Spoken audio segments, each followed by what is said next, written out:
انت ازاي ما شفتش الفيلم ده لحد دلوقتي؟ الفيلم ده يا جماعه نوع اكشن، خيال علمي، اثاره، رعب.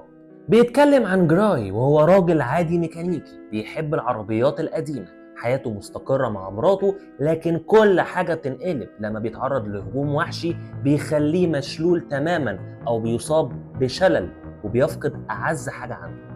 في اللحظة دي بيظهر قدامه اختراع رهيب يا جماعة، وهي شريحة صغيرة بتتركب في جسمه وبتخليه يقدر يعيش تاني ويتحرك تاني. بس المفاجأة إن الشريحة مش بس بترجع له الحركة، دي كمان بتديه قدرات خارقة في القوة والسرعة والتحكم، لدرجة إنه بيبقى زي الإنسان الآلي.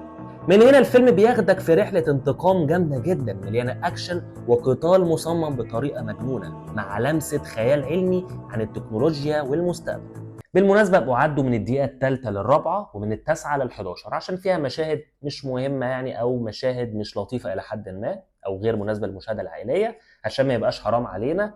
فيا ريت ان انتوا تعدوا اللقطات دي. وهنا بكلمكم عن واحد من افضل افلام 2018 وهو فيلم ابجريد. ما تنسوش انتوا تعملوا فولو وحفظ الفيديو وشير وتشتركوا في قناه اليوتيوب في البايو. سلام عليكم.